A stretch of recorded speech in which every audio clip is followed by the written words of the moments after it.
नमस्कार प्रेक्षकांनो, तू रे माझा मितवा या मालिकेच्या येणाऱ्या भागामध्ये जबरदस्त असा ट्विस्ट येणार आहे. तर प्रेक्षकांनो, इथे आता दत्तगुरूंच्या सुवर्ण पादुका राज शिर्केंच्या घरी आलेल्या असतात आणि ज्यांच्या घरी सुवर्ण पादुका येतात ते घर भाग्यशाली आहे असं समजलं जातं.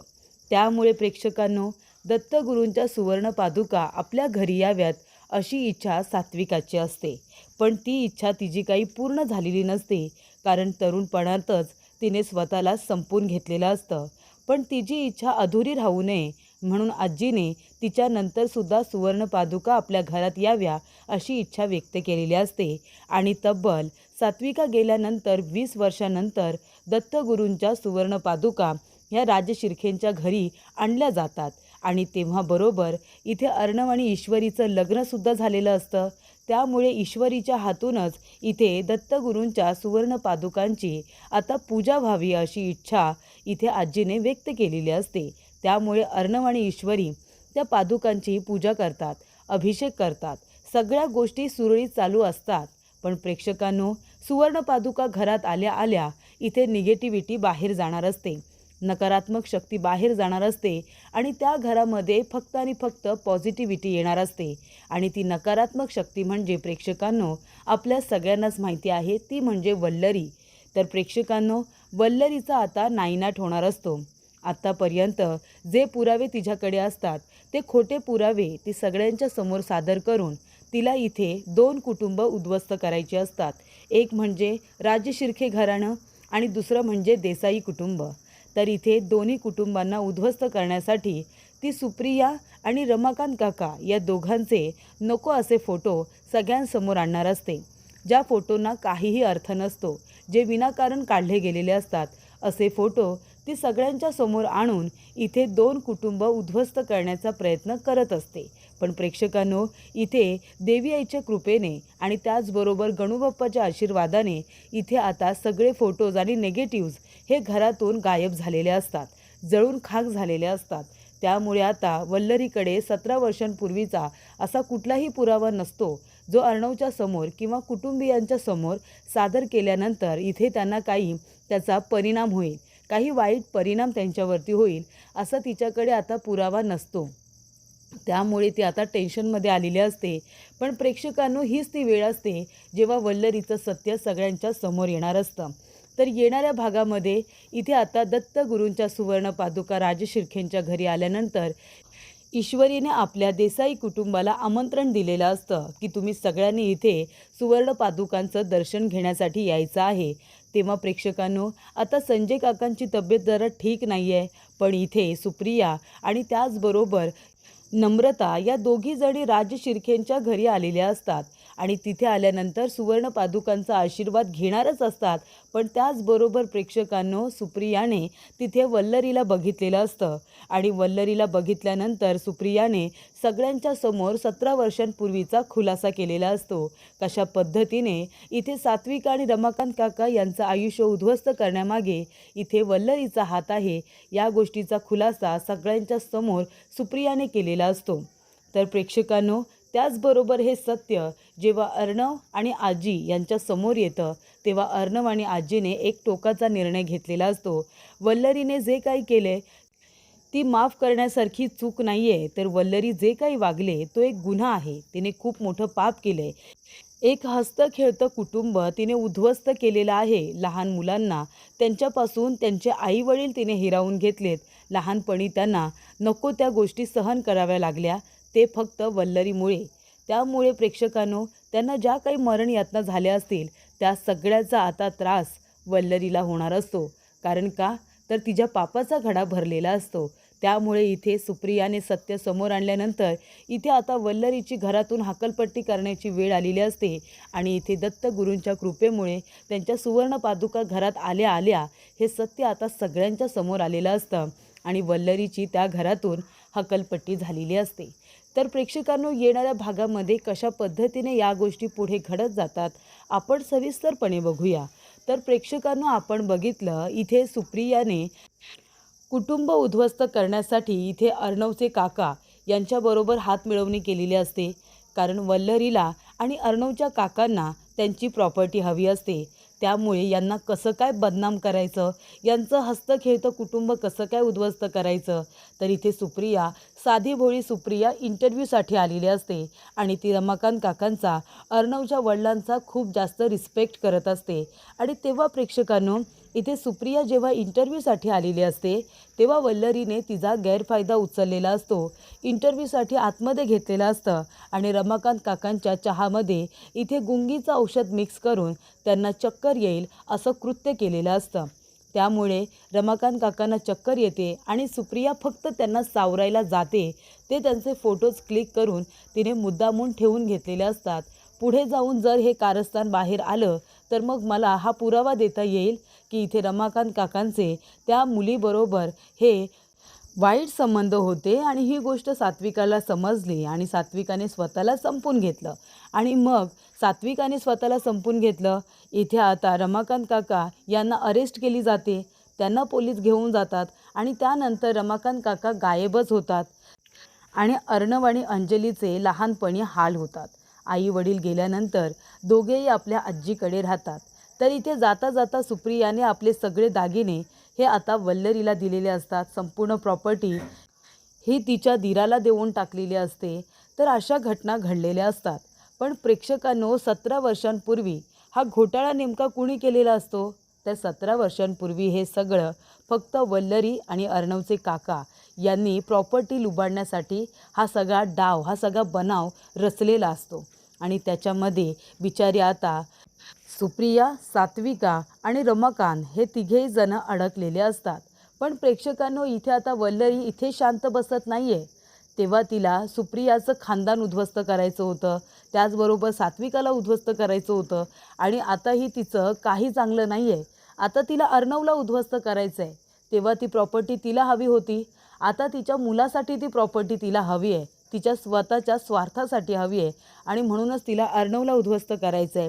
तेव्हा 17 वर्षांपूर्वीचे जे फोटोज आहेत ते तिला सगळ्यांच्या समोर मुद्दामून आणायचे आहेत, जेणेकरून अर्णव ईश्वरीला त्याच्या आयुष्यातून कायमचं बाजूला करेल.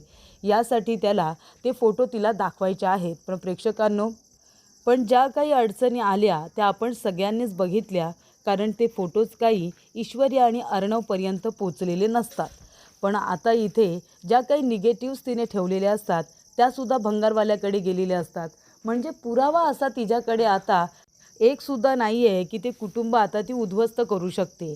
त्यानंतर प्रेक्षकांनो, इथे आता वल्लरी पूर्णपणे वेडी झालेली असते की भंगारवाल्याकडे ती स्वतः जाते, पण तिला तो बॉक्स, ती पेटी कुठेही सापडत नाही. त्यानंतर प्रेक्षकांनो, इथे आता सुवर्ण पादुका आलेल्या असतात आणि त्या सुवर्ण पादुकांवरती डोळा असतो राकेशचा, कारण त्याला त्या विकून आता पैसे घ्यायचे असतात आणि बॉसला देऊन टाकायचे असतात. पण शेवटीला देवाचे ते पादुका आहेत. देवाच्या पादुका चोराने चोरल्या तर त्या सापडायला तर हव्यातच ना.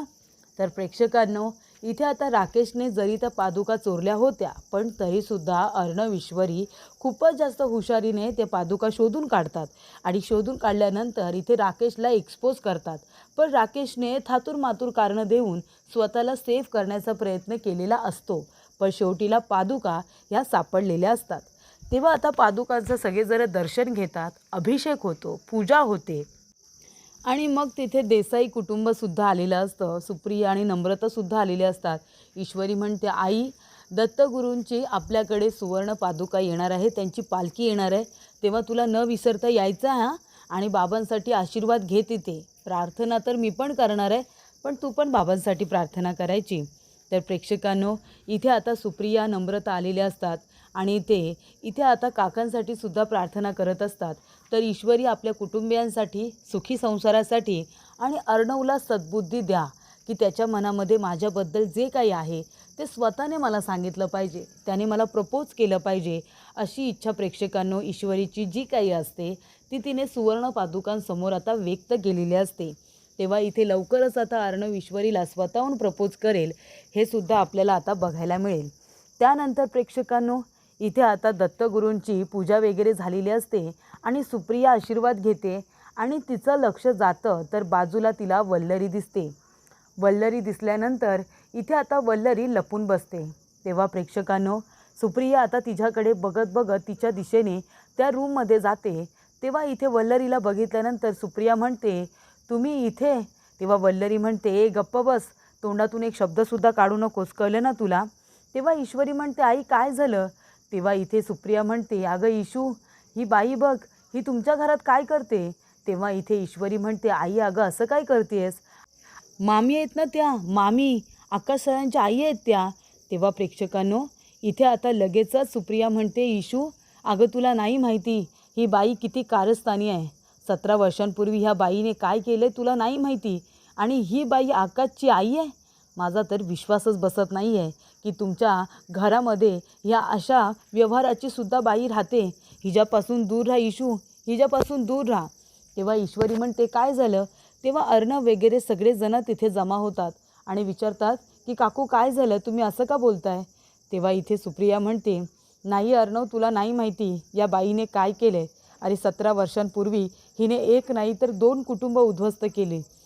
या बाईने माझं तर आयुष्य उद्ध्वस्त केलंच, पण त्याचबरोबर एक हसतं कुटुंबसुद्धा उद्ध्वस्त केलं रे रमाकांत सर. खूपच भला माणूस होता. तेव्हा अर्णव म्हणतो, कोण रमाकांत सर? तेव्हा इथे आता ईश्वरी तिच्या तोंडाकडेच बघायला लागते. सुप्रिया म्हणत असते की रमाकांत सर, रमाकांत राज शिर्के. तेव्हा प्रेक्षकांनो अर्णवच्या पायाखालची जमीनच सरकते. तेव्हा इथे आता वल्लरी म्हणत असते, तोंडाला येईल ते बोलू नको सुप्रिया, कळलं ना? तेव्हा सुप्रिया म्हणते, बघितलं तुम्ही, ही मला आधीपासून ओळखते, तरीच मी म्हणते की लग्न झाल्यापासून ही माझ्या समोर का आलेली नाही आहे. मामींना मी जेव्हा जेव्हा बघण्याचा प्रयत्न केला आहे तेव्हा तेव्हा त्या माझ्यापासून लपून बसलेल्या आहेत. तेव्हा प्रेक्षकांनो अर्णव म्हणत असतो, हे बघा काकू, मी तुमचा रिस्पेक्ट करतो, पण तुम्ही विनाकारण मामीवरती असे आरोप करू नका प्लीज. तेव्हा सुप्रिया म्हणते, अर्णव, आतापर्यंत तू मला एवढंच ओळखलंस का? तुला खरंच असं वाटतं मी कुणावरती तरी खोटे नाटे आरोप करू शकते? नाही अर्णव, असं अजिबातच नाही आहे. मी कधीच कुणावरती खोटे आरोप करू शकणार नाही. माझी चुकी असेल तर मी माझीसुद्धा चुकी मान्यच करेन. तेव्हा 17 वर्षांपूर्वी मी तुझ्या वडिलांकडे इंटरव्ह्यूसाठी आले होते आणि तेव्हा त्यांनी मला नोकरी देईन असं सांगितलं होतं, म्हणून मी आले होते. माझ्या कुटुंबाची जी काही आर्थिक परिस्थिती होती ती थोडी बिकट होती आणि म्हणून मला नोकरी करायची होती. पण ह्या बाईने मला केबिनमध्ये पाठवलं आणि रमाकांत सरांच्या चहामध्ये काहीतरी आधीच मिक्स केलं होतं. त्या बिचाऱ्यांना चक्कर येत होती आणि चक्कर येताना ते पडणार तेवढाच मी फक्त त्यांना सावरलं होतं आणि तेवढ्यातच मीडियावाले आतमध्ये आले. ही बाई आतमध्ये आली आणि त्यांनी रमाकांत काकांचे फोटो क्लिक केले आणि ती बातमी अशी काही न्यूजपेपरमार्फत बातम्यांमधून पसरली की बिचाऱ्यांचं आयुष्य उद्ध्वस्त झालं. त्यांच्या बायकोने स्वतःला संपवलं आणि त्याचबरोबर त्यांनासुद्धा जेलमध्ये जावं लागलं. एक छोटीशी चूक ह्या बाईने केली, पण त्याचे पडसाद संपूर्ण कुटुंबाला भोगावे लागले. त्या तुझ्या वडिलांची आणि तुझ्या आईची काही मिस्टेक नाही आहे आणि माझीसुद्धा नाही आहे. तेव्हा वल्लरी म्हणते, गप्प बस ग तू, खोटं बोलतेस तू. तेव्हा सुप्रिया म्हणते की माझा नवरा आजारी आहे ना, मी त्याची शपथ घेऊन सांगते, मी माझ्या 2 मुलींची शपथ घेऊन सांगते, माझी आणि त्या सरांची काहीसुद्धा चूक नव्हती. तुझे वडील अर्णव खूपच भले माणूस होते रे, खरंच त्याने काहीही चूक केलेली नाही आहे. त्यांचं तुझ्या आईवरती मनापासून प्रेम होतं, ते खूप आदर करत होते तुझा आईचा. पण हे गैरसमज ह्या बाईने पसरवले, ते फोटोज वगैरे छापून आले आणि मग तुझ्या आईला ते खरंच वाटलं. तेव्हा मी त्यांच्या म्हणण्यानुसार मी तिथून लगेच जायला हवं होतं, पण मी सुप्रिया होते. मी इथे तुझ्या आईला भेटायला येणार होते, त्यांना सगळं सत्य सांगणार होते की असं काही नाही आहे. त्यांनी तर मला बहिणीप्रमाणे मानून मला नोकरी देण्याचा निर्णय घेतला होता. ते खरंच खूप चांगले आहेत, तुम्ही अविश्वास दाखवू नका. मी त्यांना भेटायलासुद्धा आले होते, पण ह्या बाईने मला भेटू दिलं नाही आणि नंतरला मग इथे तुझ्या आईच्या मृत्यूची बातमीसुद्धा मला कळली. मलासुद्धा नको ते ऐकून घ्यावं लागलं. माझंसुद्धा आयुष्य उद्ध्वस्तच झालं होतं. जर ईश्वरीच्या वडिलांनी मला इथे हात दिला नसता तर मी कदाचित स्वतःला संपून घेतलं असतं, असं आता सुप्रिया सांगते. तेव्हा प्रेक्षकांनो 17 वर्षांपूर्वी घडलेल्या इथे गुन्ह्याचा खुलासा झालेला असतो. अर्णवच्या आईवडिलांचा संसार उद्ध्वस्त करण्यामध्ये वल्लरीचा हात होता ही गोष्ट समोर आलेली असते आणि इथे मामाने सुद्धा साक्ष दिलेली असते. मामाने अर्णवला सांगितलेलं असतं की अर्णव, सुप्रिया बहिणी खोटं बोलत नाही आहेत. ईश्वरीच्या आईनं चुकीचं म्हणू नकोस, त्यांनी जे काही आता सांगितलं ते सगळं खरं आहे. या सगळ्यामध्ये जर कुणाची चूक आहे तर ती वल्लरीची आहे. तेव्हा इथे आता मामाने साक्ष दिल्यानंतर सुप्रिया खोटं बोलते हे वल्लरीला सांगताच येत नाही. तेव्हा प्रेक्षकांनो, इथे आता अर्णव म्हणतो की ठीक आहे, 17 वर्षांपूर्वी तू चूक केलीस, आता मी चूक करणार आहे तुला या घरातून बाहेर काढून. तेव्हा आजी म्हणते, बरोबर आहे अर्णव, माझ्या मुलीचा जीव गेला, तिचा संसार उद्ध्वस्त झाला ह्या वल्लरीमुळे.